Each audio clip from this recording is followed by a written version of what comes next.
the most important call made to us by the sages is "Man, know thyself." It is written on the temple of Apollo, the place where the Greeks consulted the oracle of Delphi. True knowledge only arises through intensive self-examination. Now, Socrates even argued that an unexamined life is not worth living. In the light of what we have discussed this afternoon, that is quite understandable, of course, for our lives would be in a totally different light if we could experience these wisdoms, if we really knew ourselves. Now, what do the teachings tell us specifically about ourselves? The heart of a human being is a God, a cosmic spirit, a spark of the central cosmic fire. And all evolution is merely bringing forth an ever more perfect manifestation of the energies, powers of the evolving entity. That is our calling.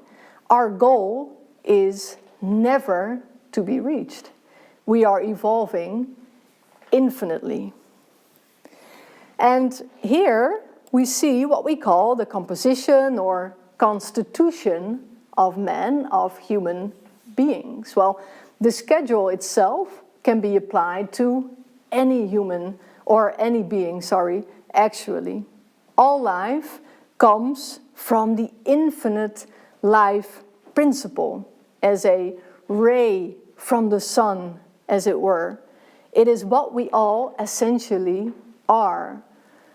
All beings that emerge have or are therefore limitless potential. All life is thus completely equal. We are the same life, and all beings have the exact same limitless potential. Now, every being is what we might call a stream of consciousness brought forth out of boundlessness.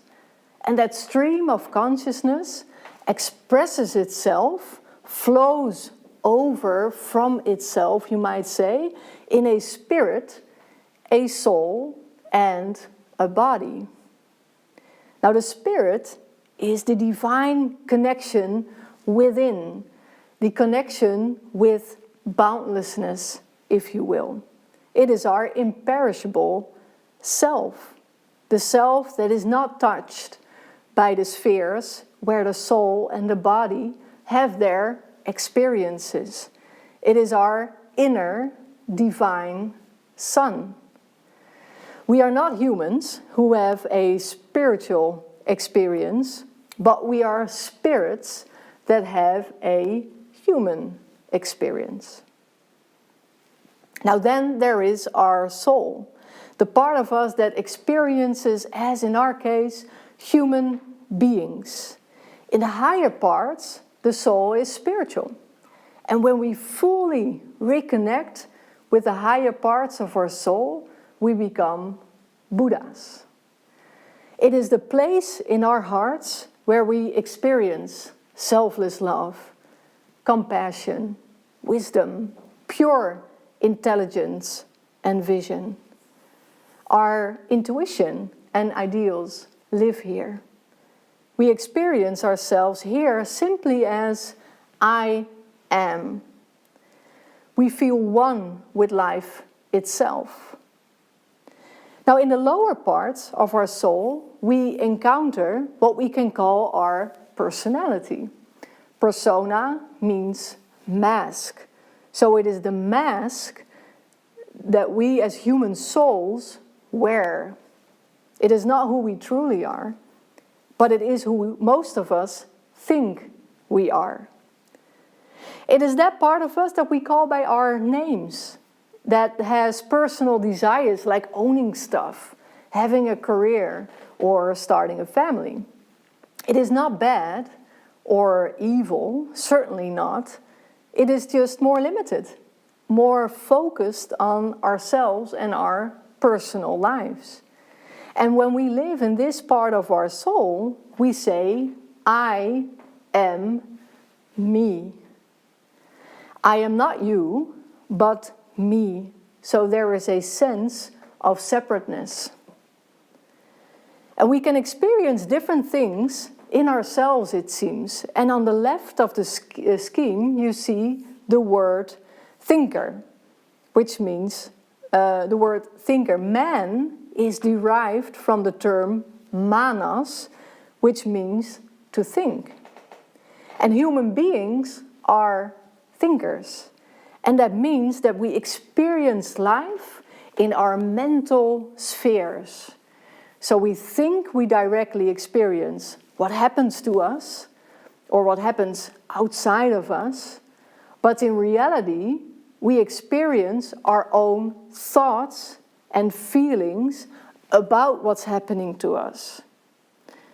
That explains why two people can have totally different experiences in the exact same situation. Our experiences happen on the inside, in our consciousness. And as thinkers, we get to create our inner spheres with our thoughts and feelings by directing our attention. So where we focus our attention on, that comes into life and grows inside of us. Or when we stop giving it attention, it shrinks, so it will, and eventually dies.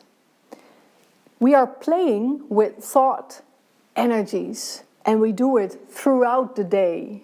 If we are aware or not aware, we are constantly playing with our inner energies. And by doing so, we create our inner spheres. And what we think become thought patterns, and the thought patterns make us speak about it and act on it in the outside world. And this is how we build, slowly but surely build our characters, by thinking and doing.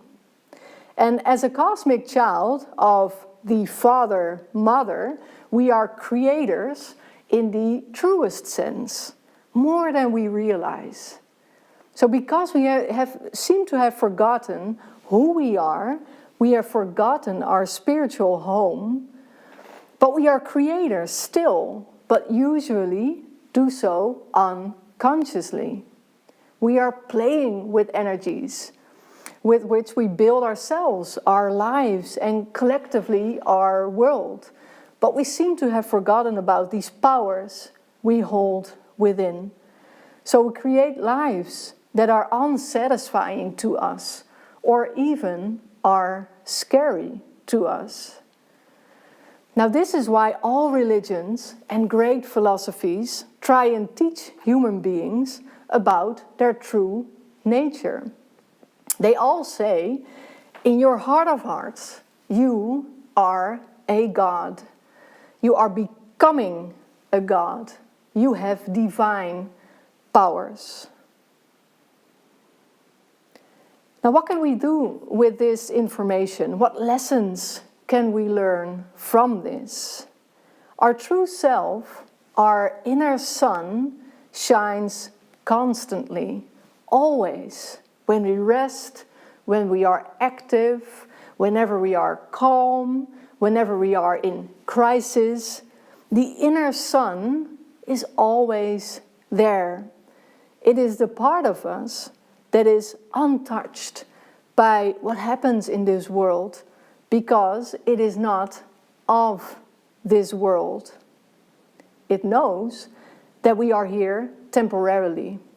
We are passers-by, as the Gnostic teachings say.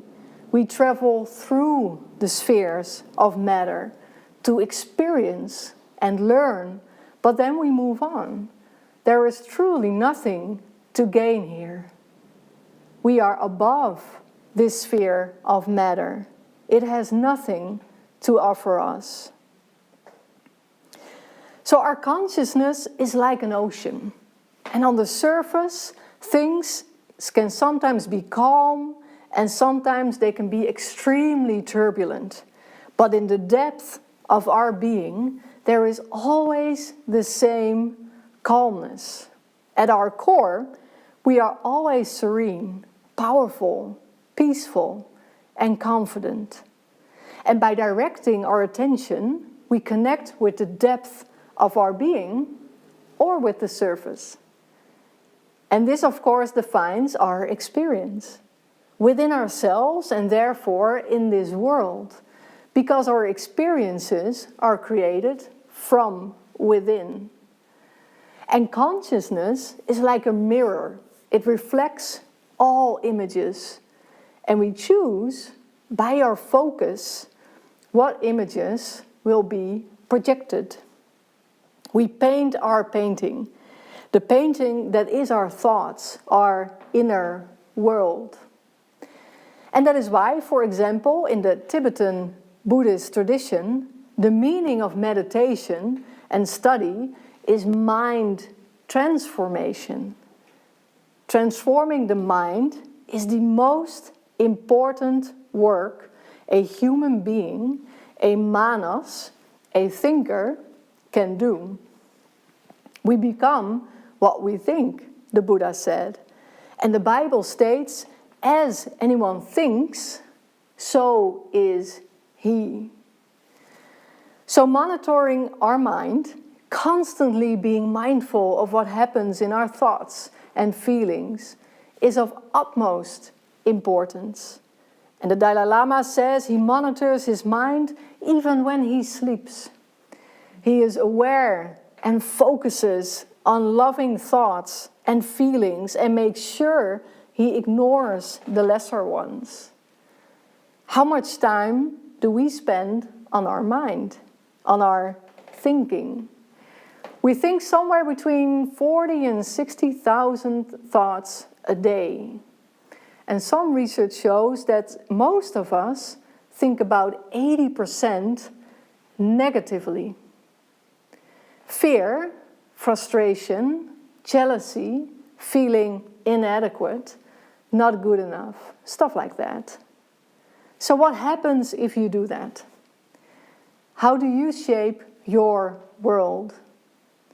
Which inner painting are you painting then? This is how we shape our inner world with negative energy. And negative energy inside becomes negativity outside. We mirror what we are on the inside. And in that way, unfortunately, we create our own hell. And this is why mind transformation, mind training is so important. What do you focus on inside yourself? Are you taking care of your thoughts and feelings? And an interesting fact is this: you cannot feel hate and love at the same time, or fear and happiness. So with focusing your attention also, you choose. In fact, that is the most important choice you actually make. A choice which you make constantly. And when we focus our attentions on our more spiritual thoughts, our ideals and loving feelings, we could say that we lift our consciousness to that level, to that realm or atmosphere. So we put ourselves, quite literally, in the form of thoughts and feelings that are of that atmosphere. Our attention works like a sender and receiver at the same time. So we literally put ourselves in inner spiritual spheres where the sages, the Mahatmas, the Buddhas are thinking their thoughts. It is all about the inner energetic atmosphere we put ourselves in by focusing. So our thought process always maintains itself automatically until you look inside and start directing your attention. We are advised to empty our minds. How many useless, meaningless thoughts do we think in a day? We have to create space for spiritual contemplation. And this is how we develop intuition. Making space within and silence are crucial. Otherwise, we distract ourselves all day long. And what do we make room for? For our deepest self, for our heart, for our ideals, our hope, gentleness, kindness, feelings of togetherness and compassion, for our conscience, and ultimately for who we really are. We can build a relationship with that. Socrates is known to have called that inner strength, his higher self, his daimon. You could call it a kind of guardian angel, your inner wise companion.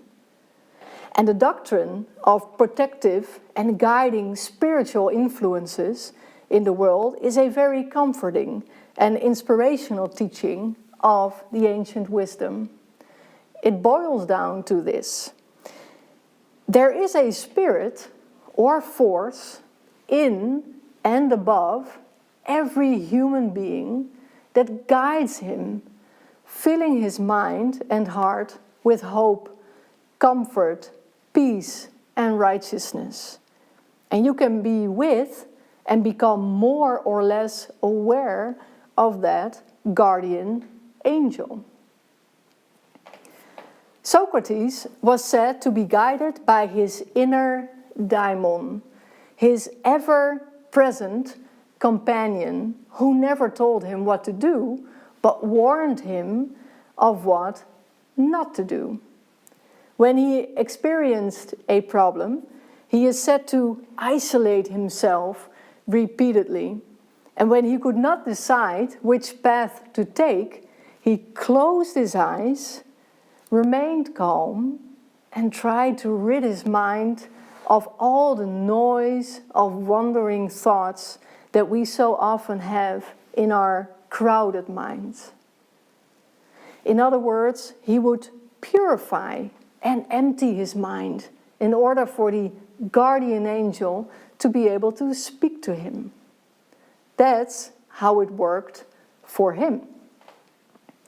Do you know how it works for you? Are you working on that?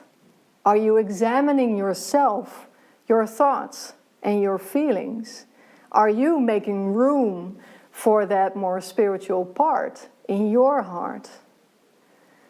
So it starts with inner silence and focusing our attention on our innermost self. We are called upon to do so. And we hope that these teachings from the sages of the universal religion help you on your path and with your self-examination. May you be inspired to recognize yourself as the pure intelligence and selfless love you are in the essence of your being. Now we end this part with the following words. Our deepest fear is not that we are weak. Our deepest fear is that we are powerful beyond measure. It is our light, not our darkness, that most frightens us. We ask ourselves, who am I to be brilliant, gorgeous, talented, fabulous? Actually, who are you not to be? You are the child of God. Your playing small does not serve the world. There is nothing enlightened about shrinking so that people won't feel insecure around you. We were born to make manifest the glory of God that is within us. It is not just in some of us, It is in all of us. And when we let our own light shine, we unconsciously give other people permission to do the same. As we are liberated from our own fear, our presence automatically liberates others. We now take another 3-minute break in which you can ask questions via email or chat, and then we will proceed to answer those. See you in 3 minutes. Jenny, are there any questions for us? Yes, there is one question about focus and meditation. Focus and meditation is a challenge in this period of life where everything is going so fast and we are surrounded by so many incentives. And also for the people who have ADHD, sometimes I hear that the moment that they wake up, it is a kind of storm in their heads by all those thoughts. And it's a struggle for them. And how can that focus be succeeded? What can they do to control those thoughts? Yeah, well, that's a beautiful question. So first I would say you never live alone. And that also is true for our inside. So we might think that what we think and feel belongs to us. And I think part of our collective responsibility is that we gain insight in the fact that what I think and feel immediately and directly affects those around me. So there's not something like an individual sphere in which I have my thoughts and feelings. There is a collective atmosphere in which we all have our thoughts and feelings. And what happens is, especially for children who are not aware and powerful yet as a thinker, they are kind of being taken along with all the energies they living in their surroundings. So what we can do, especially as grown-ups, is calm our own minds. So with us constantly being stressed out, it's not healthy for us, but it's not healthy for all the children that we are guiding, either aware or unaware, or that we are aware or unaware of it. So that's a very important part of the teachings. So when I try to calm my inner self, I'm not doing it just for myself or to be happy. It's wonderful if I'm happy, but it's more importantly for my surroundings. So I think us as a humanity, we have to set our priorities. We have to define what is important and what is less important and start living by those. And by not constantly being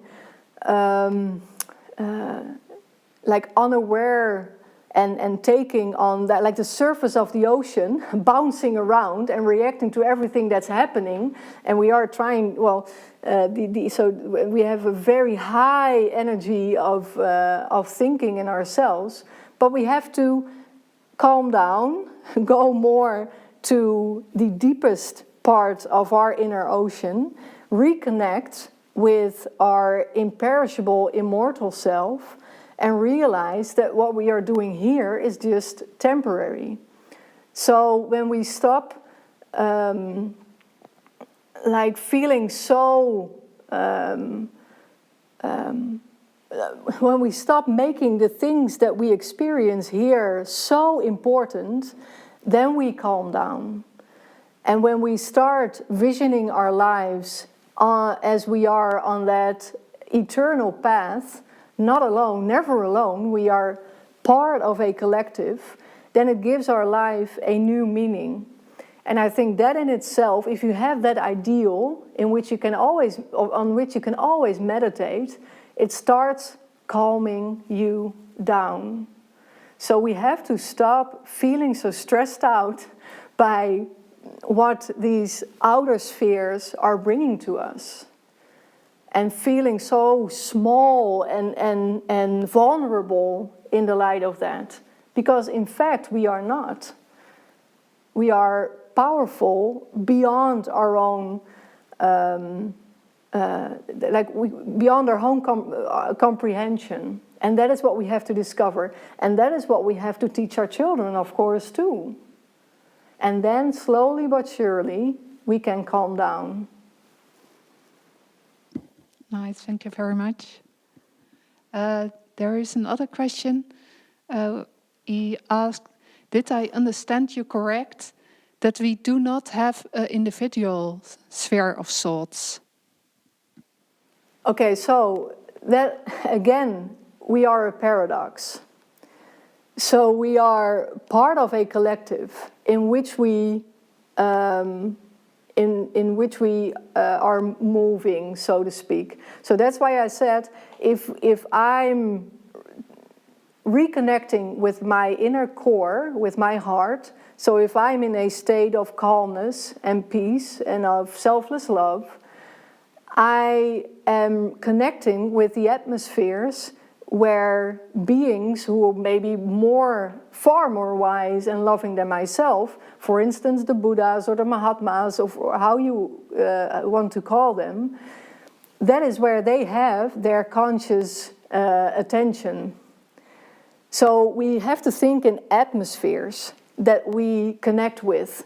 And if I, by attention and by forgetting my smaller self, by not letting myself being confused by my smaller self, because I see it's not the most important part of me, but by focusing on my heart and what I want to be for others in this atmosphere, in this life, then I connect with the atmospheres that those beings have their attention.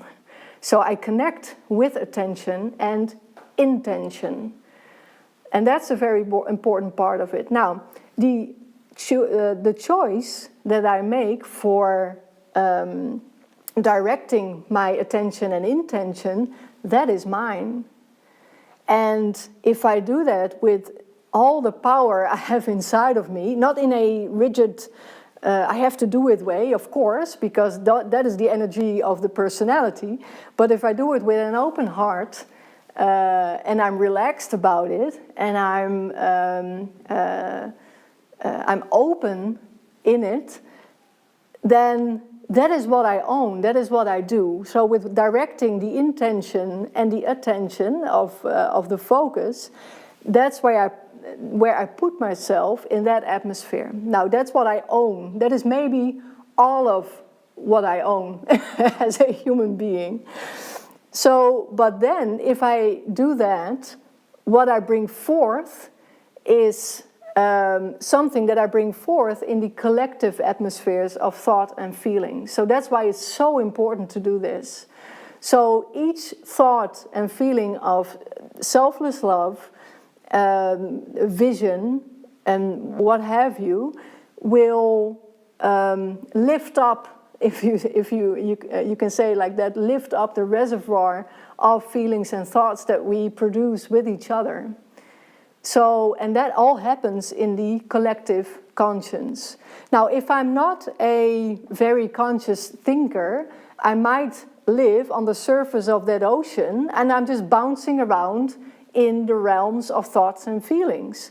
Usually, that does not take me to the more spiritual planes. Usually, that takes me down the path of the more negative thoughts and feelings. So the more powerful I am as a conscious thinker, the more I will be able to shape my own experience, but more importantly, the collective experience. So again, we are both. We are always a paradox. Thank you. So that's it for this afternoon. Thank you so much for tuning in, for listening, and for all your questions. I hope it was inspiring for you. And of course, we hope to see you again next month, because then we will have a lecture on mystic life. So throughout living our more casual lives, maybe we can start living a mystic life. So that's going to be another inspiring lecture next month for sure. For now, I hope you're well, and I just want to close the lecture, as we always do, with an invocation from the Rig Veda, and afterwards we will, this lecture will be finished for this afternoon. It goes like this.